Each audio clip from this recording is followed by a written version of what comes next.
राज्य सरकारने शासकीय विश्रामगृहासाठी एक नवीन जी आर काढला होता, एक 5 तारखेला आणि एक 14 ऑगस्ट रोजी. या 2 दिवस त्यांनी जी आर काढला होता आणि त्याच्या विरोधात संपूर्ण राज्यामध्ये आंदोलन सुरू आहे, त्याचा विरोध होत आहे. अशातच चंद्रपूरमध्ये सुद्धा या नवीन जी आरला घेऊन विरोध करण्यात येत आहेत. आपण सध्या एकात्मिक आदिवासी विकास कार्यालयाच्या इमारतीच्या खाली आहोत. ही जी इमारत आहे, या इमारतीच्या खाली हे जे वाहनतळ आहे, या वाहनतळावरती तुम्ही बघू शकता मोठ्या प्रमाणात हे जे आदिवासी विद्यार्थी आहे या ठिकाणी आंदोलन करताना दिसून येत आहेत.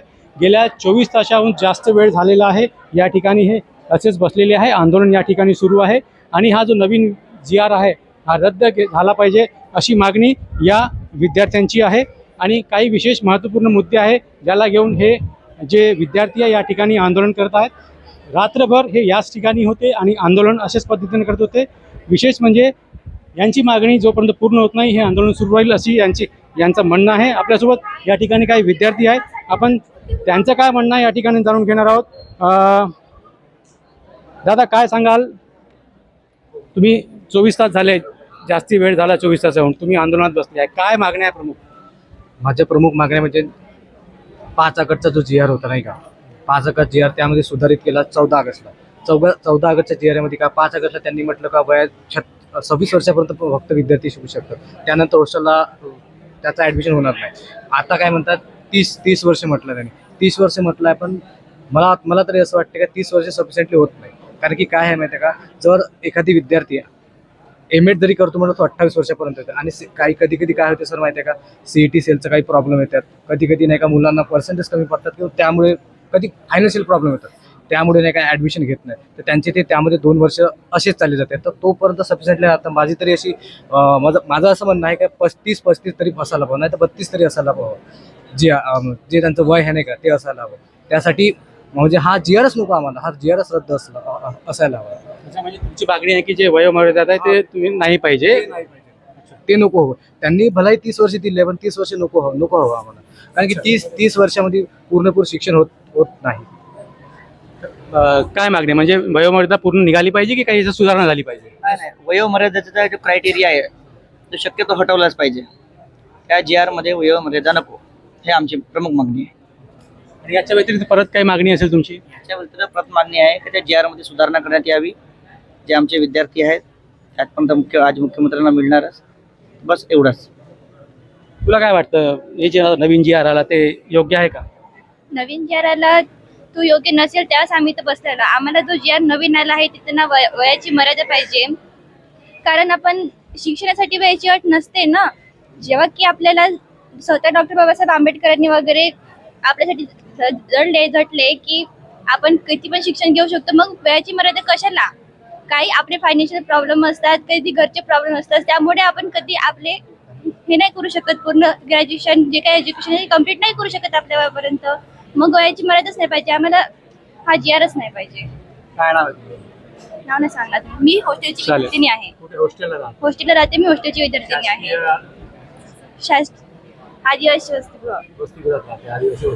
तुम्ही सगळे आदिवासी आम्ही किती वर्ष झाले तुम्ही तिथे आहे? माझं 2रं वर्ष आहे हा. आणि दादा तुझं काय म्हणणं आहे याबाबतीत? या जी आर बद्दल म्हटलं तर मुख्य मेन उद्देश आमचा जे वयाची अट आहे, साधारणतः शिक्षणाला कसली अट नसायला हवी. म्हणजे काही कारणास्तव काही जणांचं म्हणजे घरच्या फॅमिली बॅकग्राऊंडमुळे काही जणांचं गॅप जाते कोणत्या वर्षाला, किंवा पर्सेंटाईल कमी आले, किंवा अन्यथा युनिव्हर्सिटीचे दोष, रिझल्ट वगैरे, त्यामुळे युनिव्हर्सिटी चेंज वगैरे केलं तर एखादी वर्ष वाया जाऊ शकते. त्याच्यामुळे वय हा वाढत जाते विद्यार्थ्याचा. त्याच्यामुळे ते जे वयाची अट जी दिली आहे या जी आरमध्ये, ते वयाची अट मुख्य मुद्दा वयाच्या अटीचाच आहे.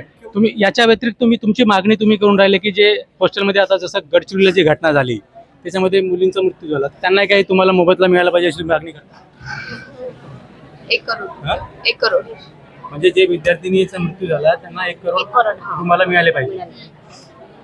ते शासनाच्या लापरवाहीमुळे झालंय. परत याच्यानंतर तुम्ही जसं आता नंतरही काही अशी घटना होती, त्यांना घेऊन तुम्ही तुमचा मुद्दा एक उपस्थित करून राहिले. काय